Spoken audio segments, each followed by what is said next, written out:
Hello, welcome to Stories in Time. I'm your storyteller, Ellouise Schoettler. I'm going to have some fun today, and I hope you'll see some possibilities in it because I'm going to work with a few things I've had for a very long time and make a new story out of it. I was thinking, really, do you ever do this? You sort of look back over things, and if there's something you're doing today, you wonder how you got started on that. Well, that's where I was going. How did I get started to be a storyteller? I'm a visual artist. I had a very passionate hobby of genealogy, and I was investigating and finding stories in my family history. But I'd never thought particularly about telling them before people or performing for anything. And one night, we were invited, Jim and I were invited to a party. It was a New Year's Eve party. Marilyn Banner, a well-known Montgomery County artist, has a New Year's Eve party where she asks people to come and to perform something. Well, I wanted to go. She knew her, wanted to see there. There was going to be a lot of artists there. It was going to be a fun evening. But I didn't have anything to perform. I didn't think. And then I remembered the box of letters that I had bought at the Dilworth bookstore in Charlotte, North Carolina. I loved letters.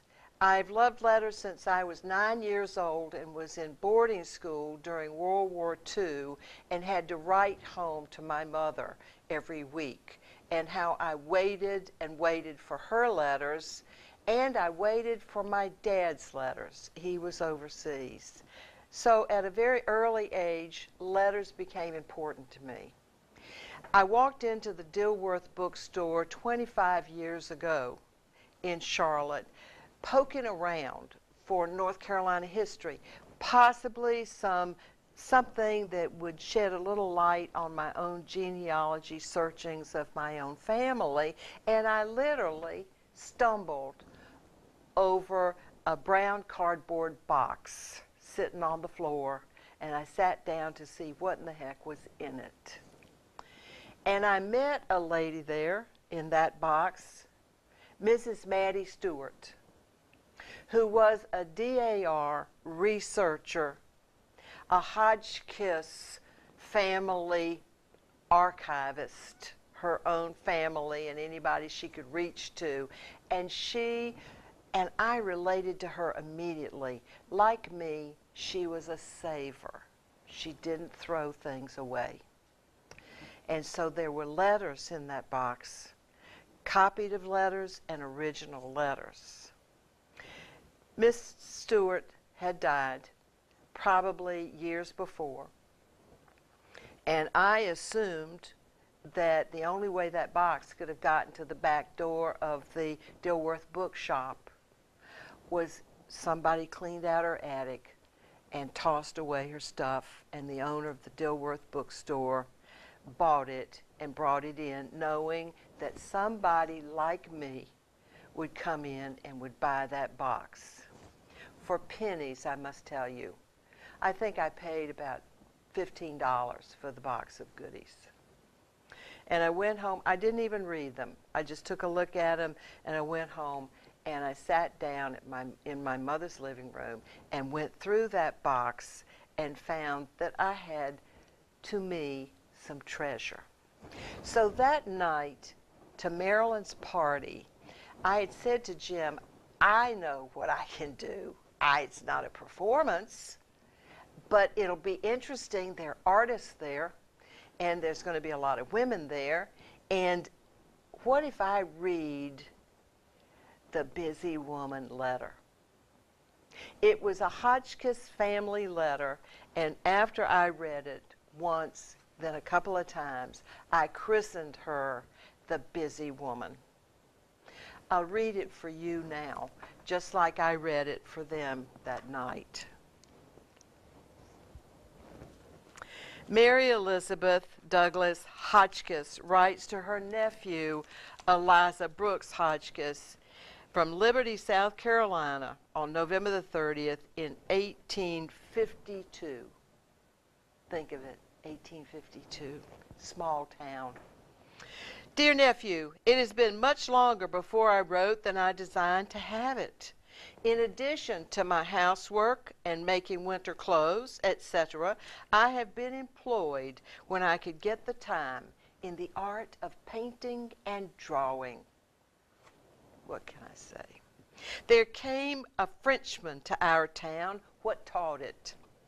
He gave 8 lessons for $10. I paid him $15 for teaching and for the paints.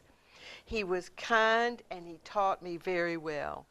He bragged some about my learning so fast. I was so much engaged in designing and making flowers that it was only a little change from making them to painting them, which made me more apt to learn. The wreath, which was begun when you were here, well, I completed it this summer. It looks much better than I expected. There were some ladies in looking at it, and they said it was the prettiest thing they ever saw. I shall enclose some of my paintings. 2 vases, the one with fruit and the other with flower. Thick paper is the kind to paint on, although I can paint on velvet, satin, or any kind of silk and wool. To see those vases painted with fruit and flowers on a large scale, on pasteboard, and put it in a frame, it's beautiful. In addition to the employment before named, I have finished the quilt, which I had commenced piecing when you were here. I put a great deal of quilting on it. It's a pretty thing. Please give my love to your ma, sister and brother, and your niece. Kiss her in my place. I remain your loving aunt, Mary Elizabeth Hodgkis. Now tell me the truth, don't you love her? And also wonder when in the world she ever slept? How busy. You see now why I call that woman the busy, busy woman. Well, people liked the letter and hearing it so much, and who wouldn't? 1852, in her own words, you're touching base with her, peeking into her life more than 100 years later. That to me is the appeal of letters. They tell you so much more of the story than just what's there before you. Now, Mrs. Stewart, I learned a lot about Charlotte and about her reading the things that were in that box. During World War I, Camp Green, just outside Charlotte, was a place where troops, U.S. troops from all over the country were sent for training and this before they deployed to France. And Mrs. Stewart, always on the lookout for a Hodgkis, met one. Captain Hodgkis was stationed there from Portland, Oregon. They were distant relatives on their Hodgkis family tree. Well, he was there for a while, and actually the city of Charlotte, you can imagine that with all these strangers coming in, these strange soldiers who had left their families behind, and Charlotte was a biggish but smallish town, southern town, set in its ways in some ways, and they disturbed things, all these new people, all these new men looking around for something to do. So the city organized, and they encouraged, through the churches, they encouraged people to invite the soldiers into their homes for a meal or friendship. And Mrs. Hodgkis had done that, and I think that's how she met Captain Hodgkis. There's some of his letters in the box, and I sometimes read from those, but not today, because there was also a gem of a letter in that box from his wife. his young wife, they must have struck up a conversation. I imagine that Mrs. Mattie Stewart was one of these Southern ladies that would get conversations going with anyone she met. And she was a good writer, and so she must have started a correspondence. Well, Mrs. Hodgkis, in this letter from 1918, is writing Mrs. Hodgkis about what's happened to her husband, so far as she knows. I don't even know her name, her first name, because she's referred to as Mrs. Clarence Hodgkis. She even signs herself that way in the letter. This is her letter, written November 1918. Dear Mrs. Stewart, I wish to apologize for not answering your letters before this. The 27th of December, I received a cablegram from Captain Hodgkis saying he arrived safely, but I do not know whether he is in England or in France. I am expecting a letter by next week. It takes from 3 to 4 weeks for the mail to get through. Yesterday, a cablegram came announcing the death of one of our boys from Portland. He had been gassed, and to think they had just arrived there.